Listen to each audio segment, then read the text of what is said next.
curiosity why. Mad Bricks webcast,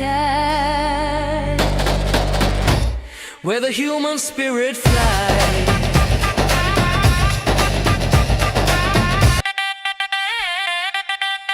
Mad Bricks webcast, where the human spirit flies. Hey, welcome to the Medbix webcast. This is Ramana Annam Raju. That music wakes you up. I know that. That's why I did that sound. So, we have a very interesting guest. Very interesting guest. He was. Before that. Let me bring the gorgeous Dr. Susan Davis in a black dress. Welcome, Susan. Navy. I'm not wearing a black dress, but thank you so very much. Exactly. Okay, Navy, No, whatever. and, It looks like and a great. No, doctor, and you know what? whatever it is. I love your intro. It is very catchy and it's fun. It does get you moving. I love it. Thank you. But so you're geared up for that American Heart Association campaign, right? Just briefly tell me what that is, a campaign. Yeah, super quick. So I've been nominated as a Woman of Impact for Southwest Florida by the American Heart Association, which is an honor above honors. I mean, come on, the American Heart Association nomination. So there's a handful of us that are basically running over a 9-week campaign, which kicks off next week, all in honor of women's health, women's cardiovascular health. And also, I'm really excited to announce that because of my position as a specialist in resuscitation, I'm going to be focusing my campaign on because it's a funding campaign as well, right? Because we're not only doing awareness about health, cardiovascular health, but we are working on funding the needs of our schools. So hashtag put your money where your children are. And we're going to make sure, based on legislation that's been passed across our country last year, 2025, lots of legislation across our country, the CERP, Cardiac Emergency Response Plans, were passed as law. And now, they're working on funding for all that legislation. But when it comes right down to it, Ramana, don't you want to step up and make sure that our children are safe while they're at school and that they have the equipment they need? They need AEDs, you guys. They need AEDs on the sidelines. They need them when they're playing sports.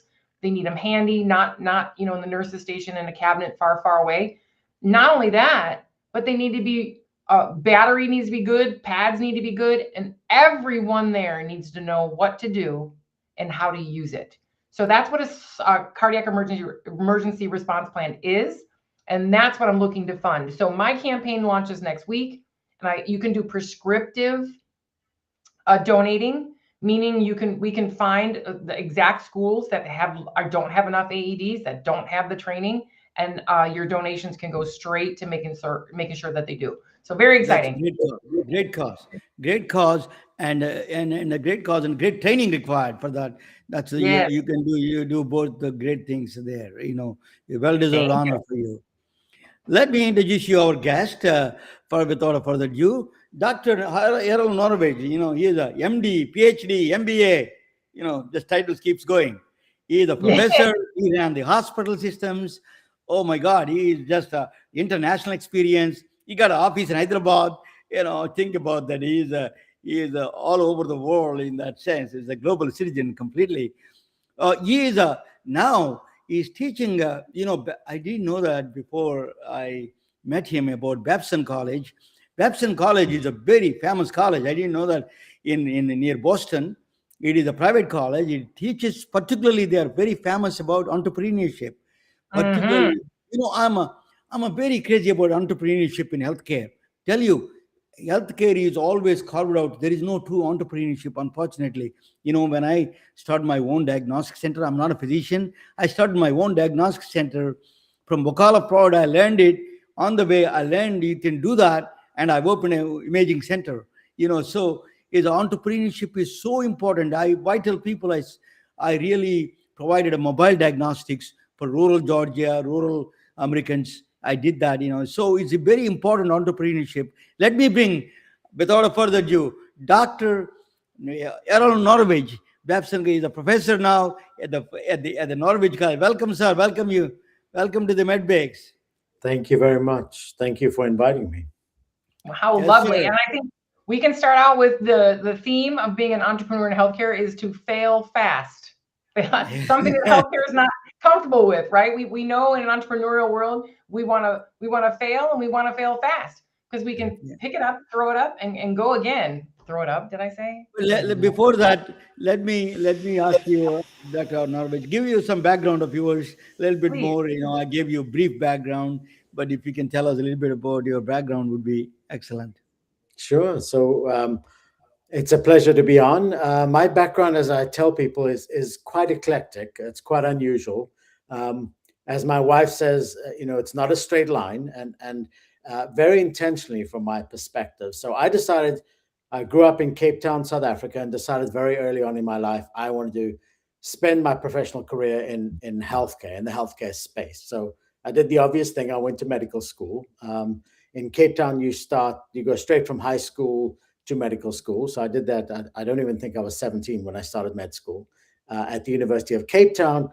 Finished my medical training, decided I wanted to work in maternal child health, started my clinical training, and then was lucky enough to get an opportunity to go to Oxford University in the UK, where I did my PhD, and then moved on to Boston in 1992, where I trained in OBGYN and high risk obstetrics. So maternal fetal medicine is another way of phrasing that subspecialty. And for 25, 30 years, I worked as a academician, physician scientist, seeing patients with pregnancy complications and running a basic science molecular biology genetics lab, and done a lot of research. I've been on the board of NICHD for 6 years. But I got quite frustrated with how healthcare is run in the US. We'll get into that. And I trained in multiple different countries on at least 4 continents before coming to the US. So I decided I wanted to get involved in healthcare administration. Went back to business school at age 50, which was crazy. And I absolutely loved it. Completely out of my depth. As I said, when I became a chairman at Tufts University for OBGYN, which I did for 10 years, I said to the then CEO, I said, "You're hiring me to run a $23 million business with 173 employees, and I can't balance the checkbook at home. Like, how am I going to do it?" And I went on and got an MBA, and it worked out very well. But what I realized after 25, 30 years of being an academician, a researcher, a clinician, is that the academic mindset doesn't think about impact. So academicians fall in love with the problem. The problem I wanted to solve was preterm birth. And I got a lot of grant money, ran a lab for 25, 30 years, a lot of publications, got promoted, gave talks all over the world. And I sat back and said, but not a single patient has actually benefited from my research.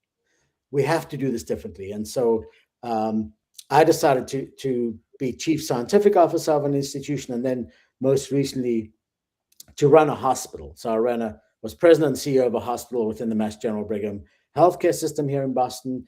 And it was a lot of fun. And then COVID hit, and it was a little bit less fun, but very, very fun. But I got really into entrepreneurship and impact. And so most recently, I'm now executive director of what's known as the Kerry Murphy Healy Center for Health, Innovation, and Entrepreneurship. And my goal at Babson College here in Boston is to bring together the academicians and the entrepreneurs to develop innovative ways to change the way healthcare is both delivered and consumed. Oh, yeah. Where do I start? You have such a varied background. Let us start with your specialty first, Dr. Narovich. The United States is one of the most advanced country with all the resources. Still, maternal mortality and pediatric mortality, is infant mortality is very high compared to the industrial nations. What is missing here? Still I'm lost in that sense. That tell me what is missing here, because you have access there. Somewhere there is we are mismatching the stuff. Can you identify what those are? Postpartum hemorrhages in the United States. 75% of these deaths. I mean, it seems outstanding, these numbers. So, take a step back, if you don't mind. And I hope I'm not preaching to the choir here, but there may be an international audience that don't know as much about the US healthcare system. So it is the most expensive healthcare system in the world by far. I think the latest data from 2024, $5.3 trillion, up from 4.9 trillion just the year before. It's about 14,900 per person per year, about 18% of GDP. So the most expensive by probably fivefold any other country on the planet. And what do we get for that investment? Not just bad outcomes, the worst health outcomes of all 38. I don't want to laugh at that, but just a laughing stock. In that sense. If you look at the important, if you look at the important metric, if you choose the right metrics, so if you think of things just as you've done, maternal mortality, infant mortality, longevity, health span, if you look at those, the US ranks almost dead last of all 38 OECD countries. And there's a big question, why? And I've written on this in multiple different forums, but for one thing, we don't have a healthcare system. There's no system. It wasn't designed as a system. It's kind of a patchwork of different programs to address different problems that have been cobbled together. It doesn't function as a system. The incentives are all misaligned, and it's so easy to point at a single sector and say, well, it's the payer's problem, or it's the drug company's problem, or it's the doctor's problem. The truth is we all own part of it. It's a systems problem that needs to be fixed.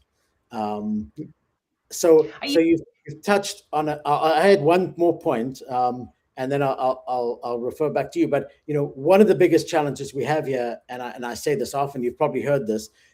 In the US, there's no health in healthcare. It's not about health. There's no health in healthcare. It's about disease, and it's about disease and treatment. And what we need to do is we need to flip the paradigm and focus not just on disease and treatment. It is important, but also on preventative health, what I call metabolic health and wellness. Don't wait till somebody is 62 years old and overweight and diabetic and has high blood pressure and has coronary artery disease and needs a bypass or heart transplant. Get the kids when they're 14, 15. Teach them to eat well, to exercise, to manage their stress, sleep well. All of those components of metabolic health are important, and we need to focus on prevention.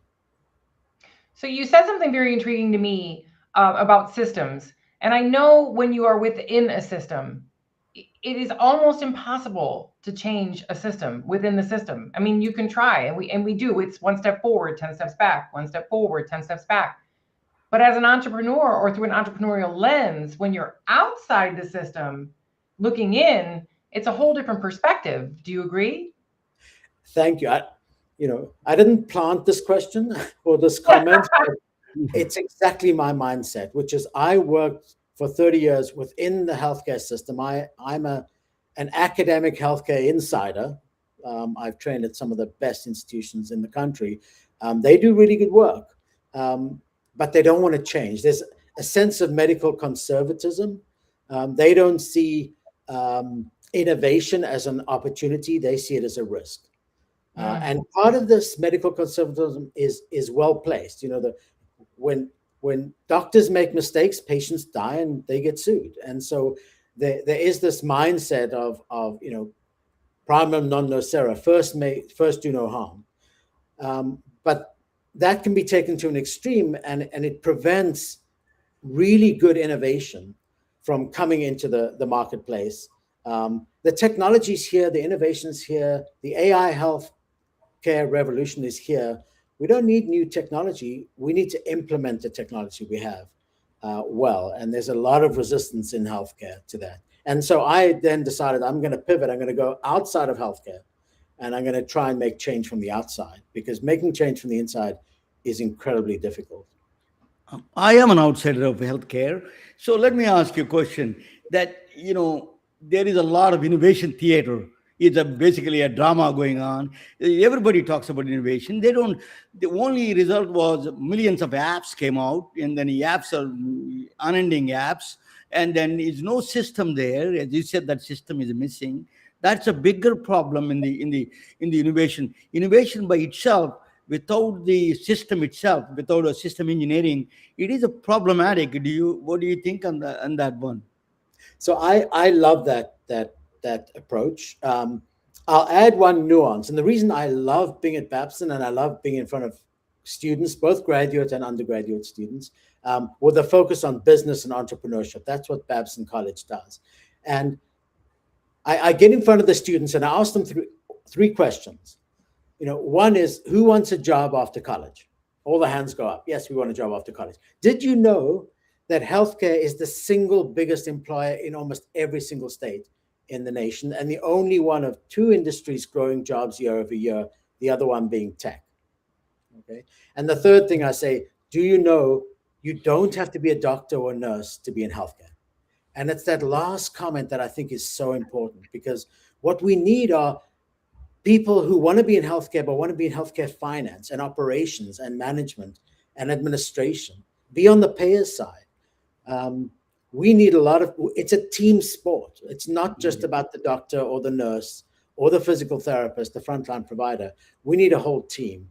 And so I'm trying to encourage young people to get into healthcare and make an impact, be part of the team and think, in an innovative way. And you're right. The biggest challenge is implementation. It's how to bring these technologies in safely and effectively. There is risk, so you need to be careful when you make change, and you need to do so responsibly. But we need some bold change. The incremental increase and improvements, the old Kaizen models, they don't work anymore, and they never have. You can't just keep creating operational efficiency. You actually have to be bold and think differently, which is why one of the areas I got involved in was AI in healthcare, because I think that's going to be a big component of healthcare moving forward. And I will say the solutions are there. Some of it involves new innovation. Some of it is actually pretty simple and pretty traditional. What we're really lacking, honestly, and I'm going to be very candid, is the courage and the leadership to make the change. And it has to be done at a public health level. It has to be done at a state and federal level. But the solutions are right in front of us. I can give you a few examples. This is not rocket science. I'm not particularly smart, but I can see solutions. We just need the courage to actually bring them in. Well, the universe tends to respond in bold measure to bold action. And it's usually a lot simpler than anyone's making of it. And I'd like to just add to your comments about, talking to the undergrads about you don't have to be a doctor or nurse to go into healthcare. Oh my goodness. If anyone understood the machine that ran healthcare so that it could run more efficiently, there's so many different type of specialties that you can have. But I will add one last thing / I wonder what you think about this, but the nursing / provider mind is brilliantly perfect for the entrepreneurial space. We haven't been trained that way. Like yourself, you've got an MBA at the end of your initials there, MD, PhD, MBA. We don't get that training early on, but that MBA opens up an entire world and a perspective that healthcare needs from the type of minds and the mindset that a clinician has. We have care, heart, love, and intelligence and critical thinking on our side. But when you add that entrepreneurial, it's very scary, and people then stay within the walls of healthcare because it's easier, quote unquote, than walking outside and looking from the outside in. Except that once you do it, the seizure activity actually stops, and we're able to use that mindset and skill set in a different way. No, it's not. I have to disagree with my co-host first time. I tell you why. Because MBA only gives you operational efficiency. It doesn't give a true innovation in the sense that keep on giving you operational efficiencies. That's what we saw in a lot of doctors getting MBA. I'm not putting you down anyway. Don't think any other way. But the way you look at it as an operational point of view, as a system engineering, as a physics point of view, something is missing there. It is a fundamental design itself is a missing in the system itself. Is, as you said, that you need a bold action. That's what the missing in there. So I'll let you. Get him, I'm not Dr. Norwitz. Get him. I never reply, but you're the guest. Go. Do all the respect. there's no one solution to the crisis we're in with healthcare. I think you're right. It's a systems problem that has to be redesigned at the system level, and we need the right leaders to be able to do that. But in the meantime, there are solutions, and the people who know what the problems are and what the solutions are the frontline providers. And I agree with you, nurses, even as much, if not more so than doctors, they know what the solutions are. Absolutely. And when I was chief scientific officer at Tufts, we stood up an innovation program focused on the nurses, and at the frontline providers, not just the nurses, but people, parking the cars, the valets, and the people who changing the bedding, and the people who are in nutritional services. So one of the programs that we stood up, thanks to our CFO at the time, Rob Bednick-Smith, who did a fantastic job, was to go to the frontline providers and say, you know what, we want you to identify a problem and a solution. And you come and pitch it to us, if we implement it and we save money, you can earn 5% of the savings. We had to cap it because we saved so much money, we had to actually cap it. But it's the frontline people who know what the solutions are. And I think nurses more so, I would argue, than anyone else, because they are literally at the patient's bedside. And I know, I often tell people, I trained in South Africa. I learned all of my obstetrics from midwives. That's all of my clinical obstetrics I learned from midwives. And I worked with midwives in the UK, and then I came to America, and midwives don't have the same profile status as they do in the rest of the world. And that needs to change, not just midwives, but nurses, nurse practitioners. Their scope of practice has to change, has to be expanded. We have a deficiency in primary care providers, and part of the solution there is to expand the pool of frontline providers and the scope of work for people like nurse practitioners, nurses, Absolutely. physicians, globally.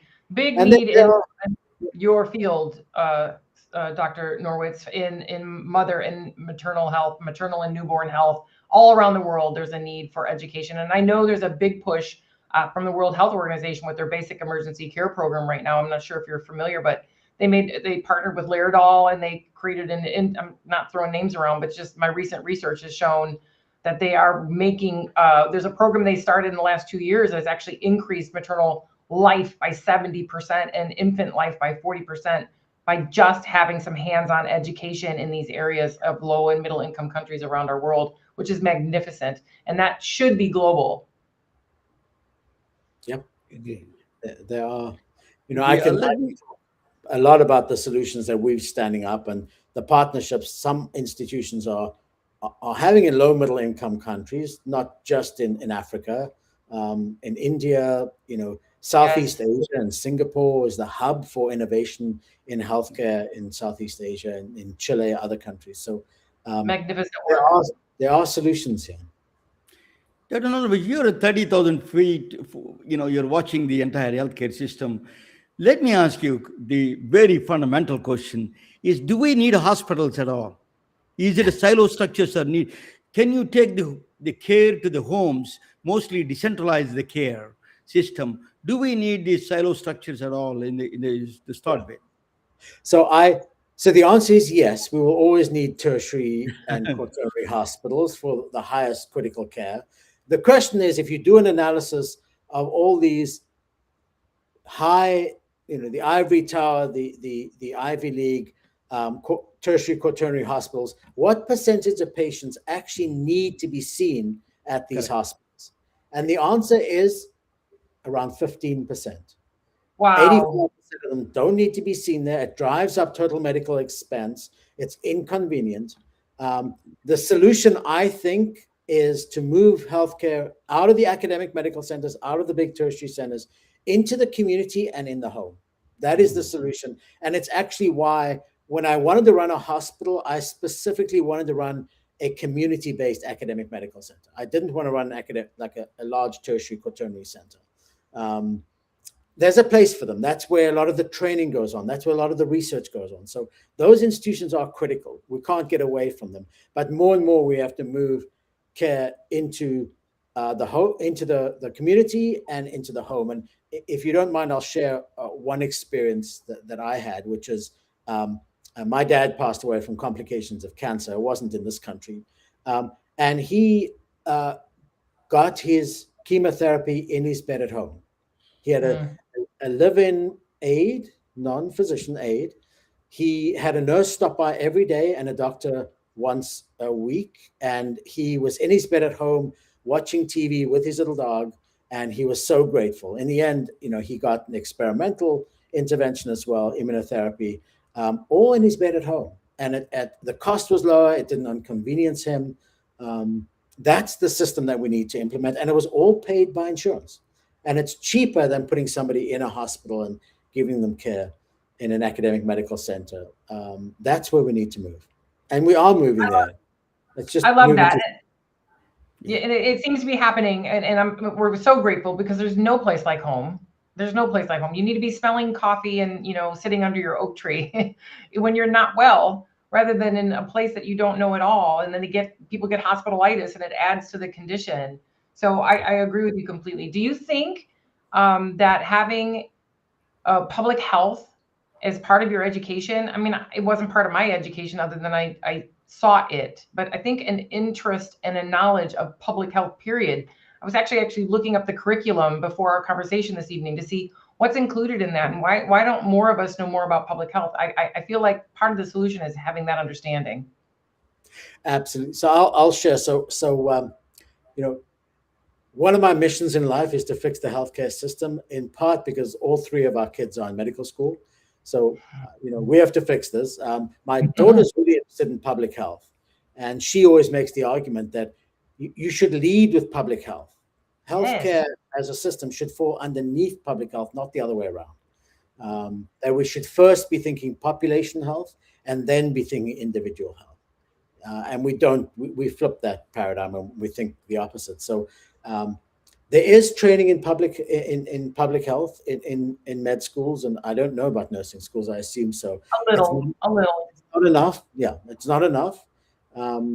You should lead with public health, and unfortunately, right now there isn't an appetite to do that, and a lot of misinformation and disinformation about what public health is and isn't. So that's most unfortunate. I think it's very different in other countries, and I think feel like I need to meet your daughter.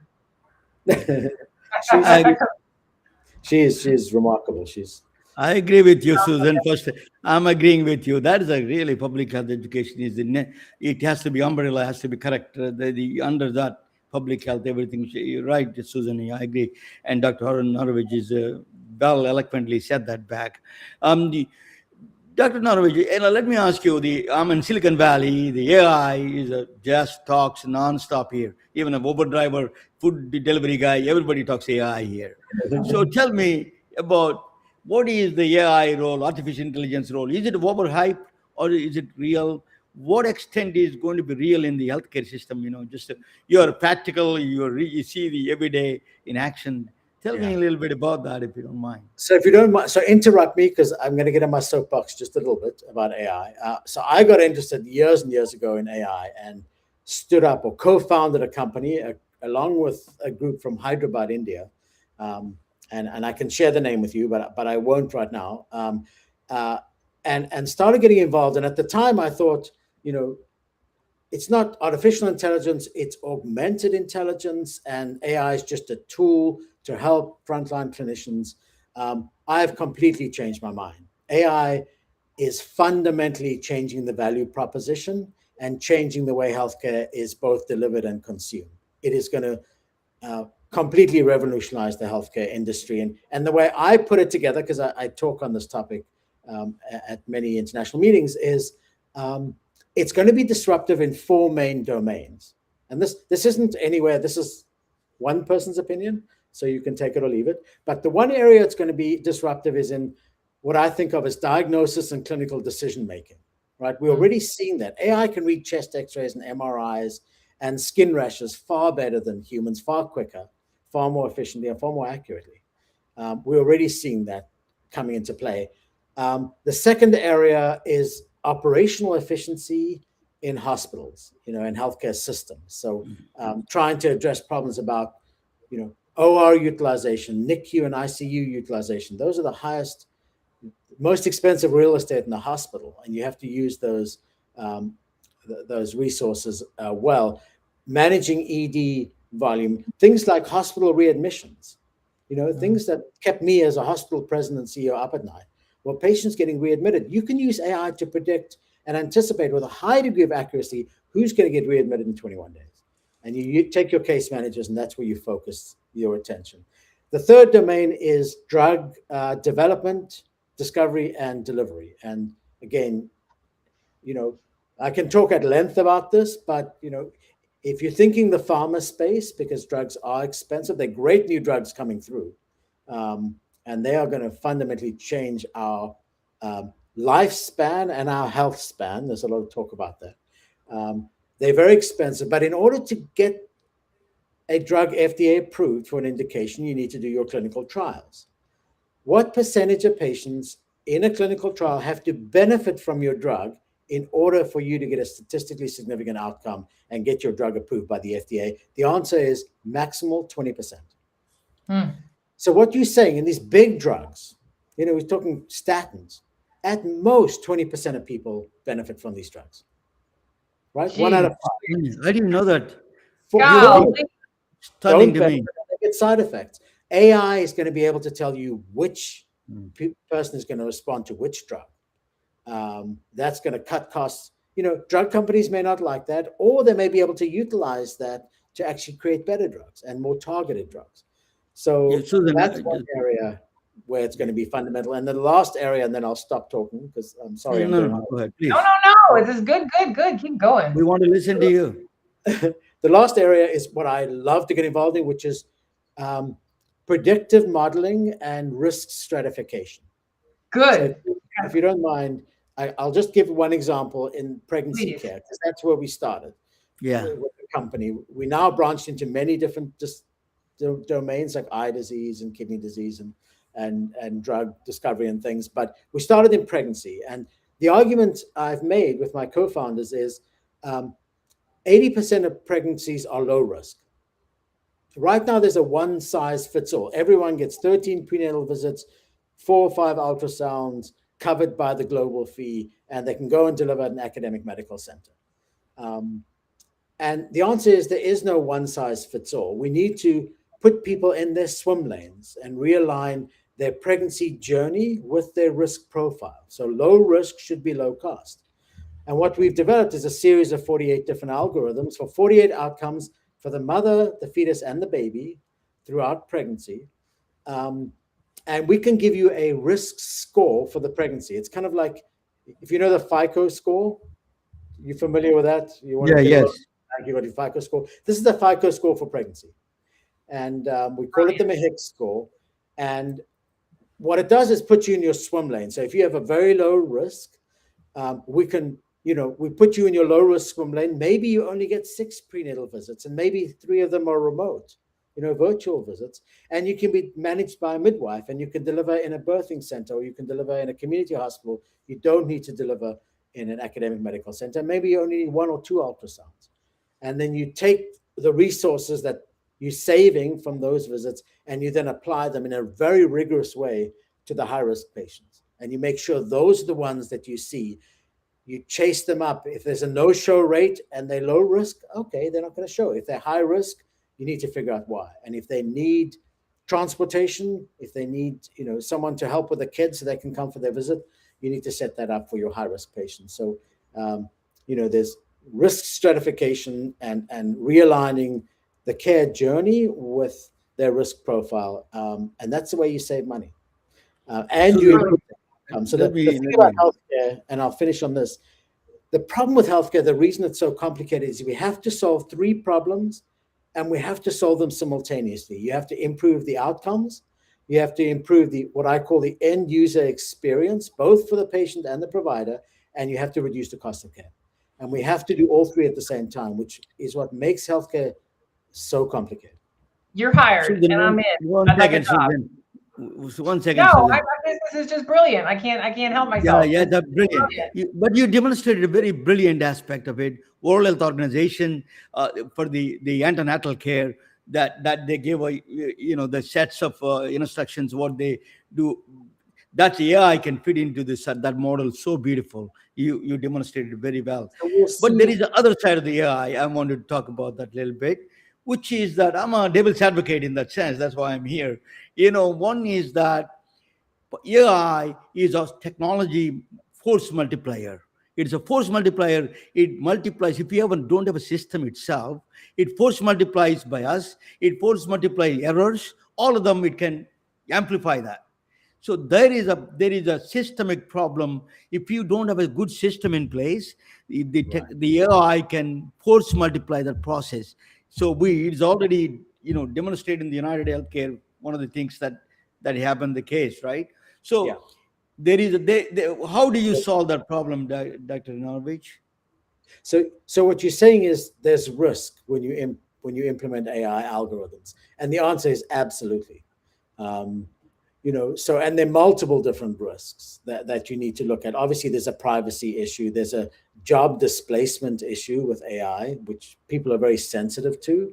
Um, and there's an accuracy risk. I tell people, AI is not going to be perfect. It's dependent on the input data and the algorithms and how they iterate over time. The algorithms have to be trained on local data because the drivers of an adverse outcome, let's say the drivers of preterm birth as one of our 48 outcomes, is different in Africa than it is in Mississippi as it is in Florida or in Boston. So you need to train the data on local data sets, and then you need to run them prospectively. There's all sorts of inherent biases. You have to be careful. So the FDA, this falls under the purview of the FDA. They have to make sure that these algorithms are implemented safely and effectively. That's their mandate, to protect the population. And they've developed a rubric called SAMD, Software as a Medical Device. And they're trying to figure out how to do this. They don't have the right answer right now. They're working diligently towards it, but we can't just let these algorithms go rogue and be released. They need to be policed and managed carefully. Then you add in, which is I think where you're going, is the Gen AI, the large language models on top of that. That creates an incredibly a layer of incredible complexity, because as you know, the question I always ask is, what is the source of truth? If you're giving a recommendation or guidelines, what is your source of truth? So I wrote a paper and I asked ChatGPT for, what is the source of truth? And the answer was ChatGPT.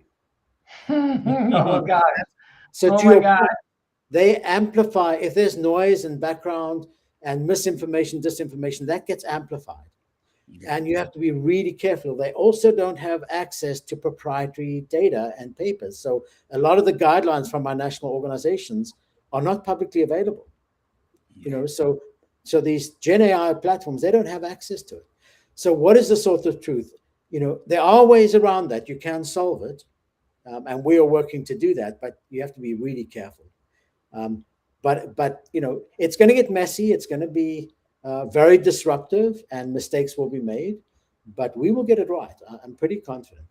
So a small curveball I'd like to just bring us back within the walls of healthcare, which we talked about just a little bit ago.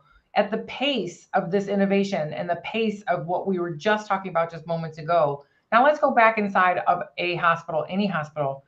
And we know when adverse events or something hits the fan, it goes back to the internal policy. Generally, that's their their guardrail is their internal policy.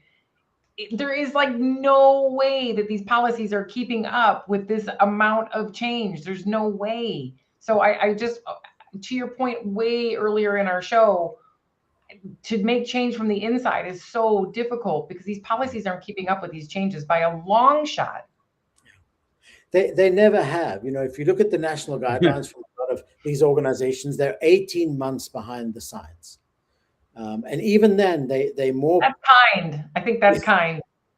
Yeah, they're written in a very generic way because they're speaking to a broad audience. So they're speaking to people at the top academic medical centers in the country and people working in rural Texas, or in one of the Native, American communities. I mean, they have to speak to a broad audience. So they're guidelines only, and they are somewhat generic.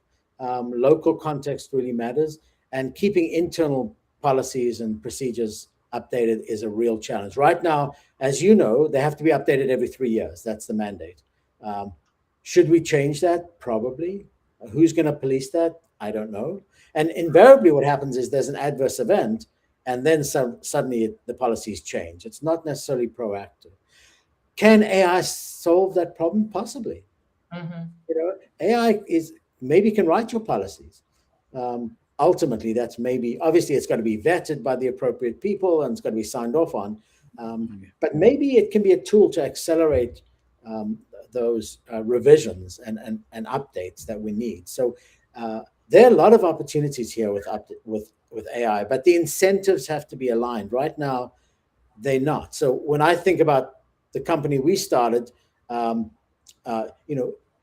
who's the payer? Who's the consumer? Who wants that? Patients don't want that. They don't want to be told they can only have 2 ultrasounds, not 5, or they have to deliver at a community center, not an academic medical center. Doctors don't want to stop doing ultrasounds. They get paid a fortune for every scan they do. Hospital systems don't want it. The federal government right now just doesn't want to touch it, although they may have to at some level, bring in some form of capitated care. The payers have their own incentive, and it's not, I don't blame them. It's just their incentive is different. So we need to align people's incentive. And as you often hear, we need to put the patient back in the center of every decision we make, which right now the patient outcome is just an afterthought, which is really bad. Call me altruistic, but I'm feeling a global shift, of a human global shift, where if it's working somewhere on this globe, then it'll shift to where it needs. And something work like you are doing with your slingshot, your surgery slingshot program. If you look into that, and I wish you would talk on that for just a little bit, because I was looking at the people who are participating in that program. These are young, brilliant, just incredibly amazing minds doing amazing work around the world. And I personally can't think that it's going to be isolated, way away from America. I just feel like these great programs with great humans, it's going to shift around and we're going to get what we need. It's just something I'm feeling. But what? Tell us about your surgical program. So this is a program that predated me at Babson College. It's funded by the Cleachin Foundation, and essentially what we do, and it goes back to my argument earlier, which is that you can either be an academician or an entrepreneur. You can't be both. And the reason is that academicians fall in love with the problem, and entrepreneurs fall in love with the solution. And it's a mindset. You either it's a mindset that's very hard to change. What you need to do is bring the two together. And so what we've done in this program, or what was stood up well before I arrived, was to take frontline providers in low middle income countries. And we now have, this particular cohort is 25 different people from 16 different countries, including Africa, India, Indonesia, Fiji, Mexico, South America, several countries in South America. And they know what the problems are that need to be solved in their countries. So some of them are neurosurgeons. Some of them are health policy advocates and in government. Some of them are nurses. Some of them are med students. They know what problem they want to solve. They have a solution in mind, but they don't know how to stand that up as a business.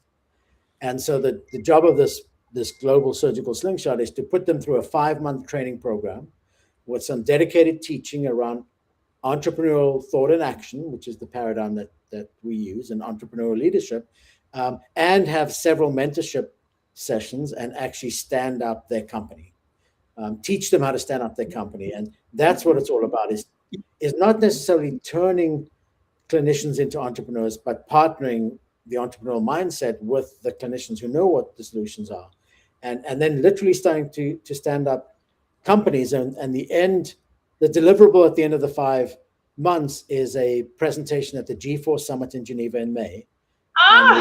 With groups, and we're hoping that we'll find people to sponsor these companies and move them forward. And some of them are in AI, some of them are in wound care. One is about telecommunications and consultation. Somebody who needs surgery in a small rural community, how do you get a just-in-time consult for hernia surgery or appendicitis? There's some brilliant ideas out there, and we need to turn them into businesses. Dr. Norwitz, you mentioned about the mind change. Let's talk about. I'm an entrepreneur. Both you are in medical field. I came from outside of the medical field. I used to sell medical devices. I did from a EKG to all the way to PET CT scan. I sold it. Then I started my own imaging center, diagnostic center. You can do so many things in healthcare. You're absolutely right. But there is a problem. The incentives is a problem. When I opened the imaging center, IDTF at the time, the problem is the insurance companies came and carved me out of the whole process, and they gave it to the bigger companies, and then we can't get patients anymore. So there is a mind change is one of them, but is a money change is a bigger problem there. And so how do you solve that problem? You think? Yeah, there are some big players in the space, especially in AI, and AI is all about data access to databases, and that's what right now where the bottleneck is institutions, big corporations, healthcare systems.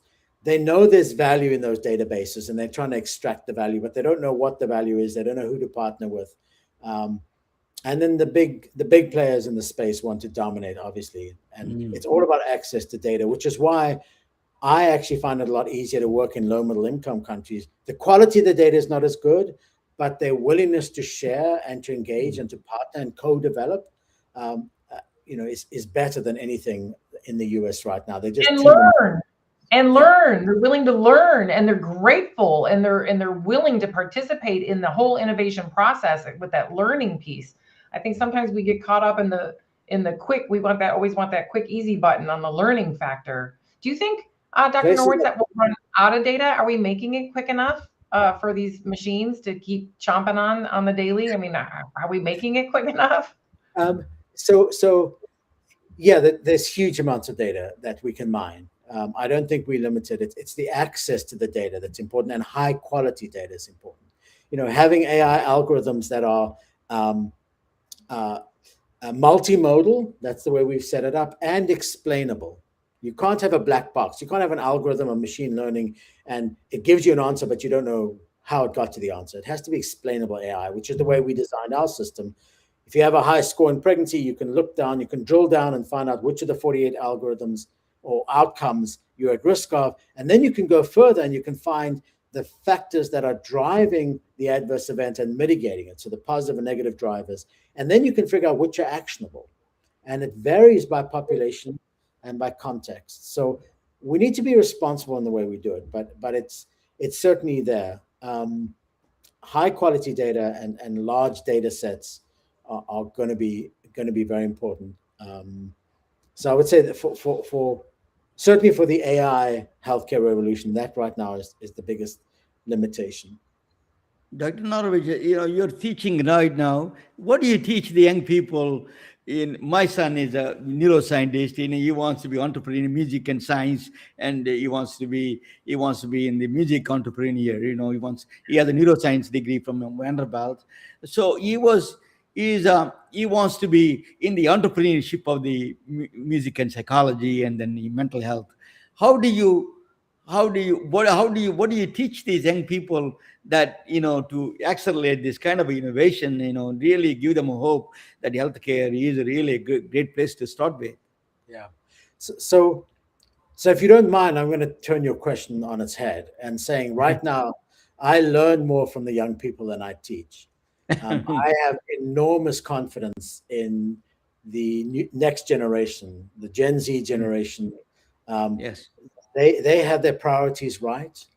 They want to make an impact, but they think both in terms of social and economic impact. And oftentimes it's more about social impact and making a difference in the world. They're far more open-minded. They're far more tolerant than my generation. And so I think, I don't know how to say this kindly. The best thing I can do is actually get out of their way and let them do their thing. And support. Beautiful. I think they're amazing. No. People give them a hard time. I think they're amazing. We need your wisdom. Definitely, they need your wisdom. So, They need the entrepreneurial guardrails, though, like you're doing we're back in the home base, Dr. Norwitz, because you can have all these brilliant ideas And my point earlier about the MBA wasn't specifically at the the business portion of it, but it's the whole 9 yards. I mean, when your entire education is on the betterment of from a health perspective, that whole business side and entrepreneurial side is the wild, wild west. And so having some guardrails and because innovation loves speed, money loves speed, failure loves speed. But when you're out here and a lot of people who have a clinical brain or a neuroscience brain, they get caught up in their own mind, wanting perfection and taking time to get it right, when that's not, you only have to get it partially right and then throw it at the world and say, oh, it's horrible, let's take it back and do it again. So how do we teach them that failure is fantastic and that all those things love speed? So go to business school, and not necessarily an MBA, but learn the business philosophy, which is exactly as you say. It's act, learn, build is the philosophy that we teach at Babson. So just act. Don't get it perfect. That's good. You're bound to fail if you wait too long. You take too much time to get it perfect. Get it just good enough. Get it out in the marketplace. Speak to your consumers. Know what it is they want. So often we think we know what they want, but we never speak to them.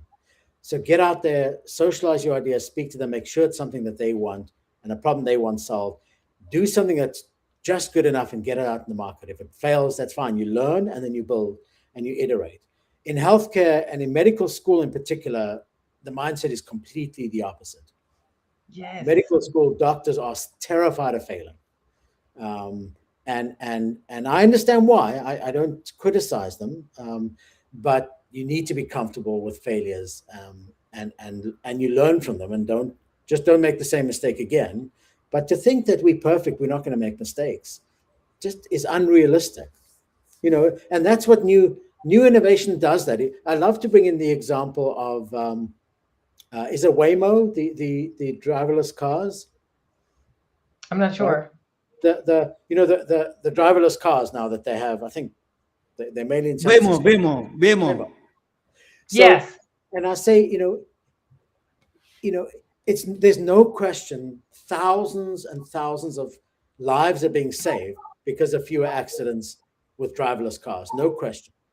But you only have one accident and one person is injured. The algorithm doesn't recognize that, a kid is dressed up in a dog costume and crosses the road, and injures one kid, and suddenly the whole industry is in disarray. Like, we need to get rid of these. These are dangerous. They're harmful. You have to test it up against the current status quo. And when you compare driverless cars to human drivers, they perform far, far better. And we have to do the same in healthcare. Everyone's nervous and saying, doctors know best. Well, the truth is they don't. They make many more mistakes than they will acknowledge, and AI can help make them better. I used Waymo here in San Francisco several times.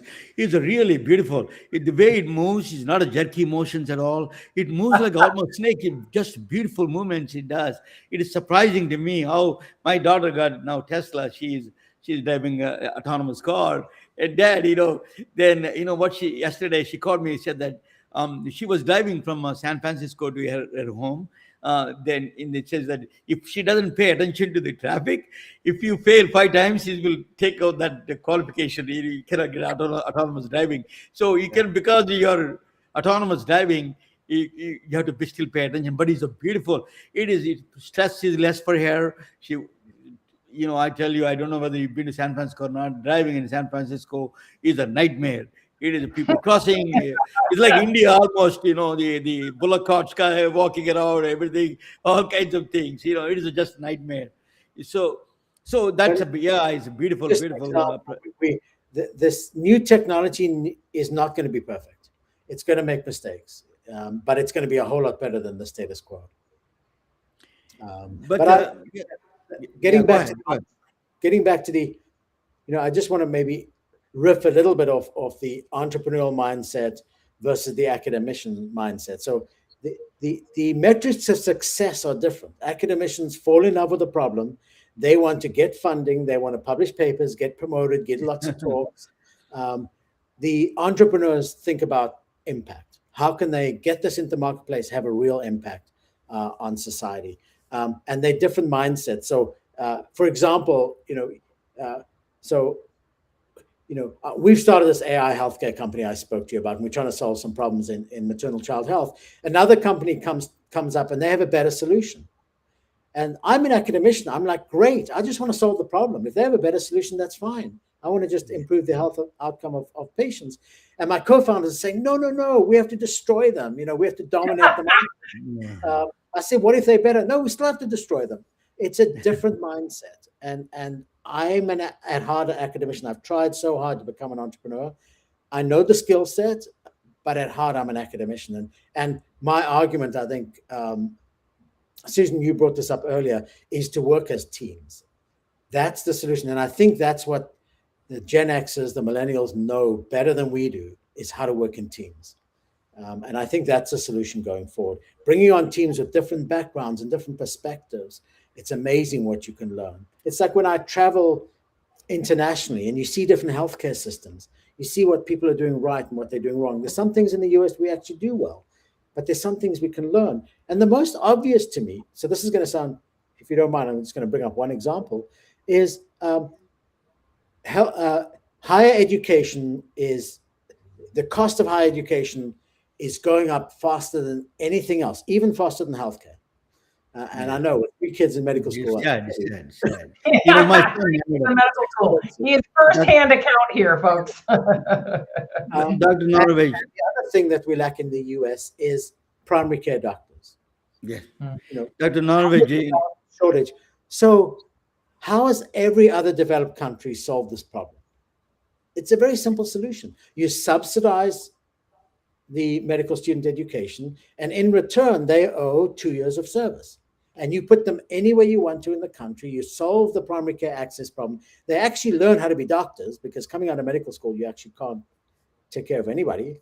And you can then make it more affordable, more accessible, and cheaper. So they don't come out with massive, I think it's $450,000 in debt is like the average right now for med school.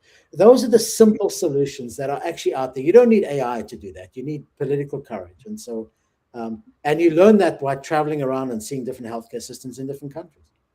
Dr. Norwitz, you shed a profound wisdom, knowledge to us. Really, I learned just on this podcast itself, I learned from you something very profound. I think your wisdom is required in the healthcare industry. Thank you so much for joining with us. That Susan, you want to say a final word? Thank you. It's truly an honor to have you. Thank you. Yes, an honor for me as well. And what a pleasure conversation. Really, we went all over the place on this conversation, but it was fantastic. I love sprinkling the reality of the world with entrepreneurship. And yes, it's a volatile place to be, but without us entrepreneurs, I don't know how we're going to move forward at any type of pace to keep up with the world. And I will end with thank you so much for the work that you're doing around this world globally. I personally believe that work like yours is going to bring us all together, and it will even out. We can talk a little bit after this podcast, Dr. Norwitz. You can hang around. So I need to finish the podcast. I got to finish in 1 hour.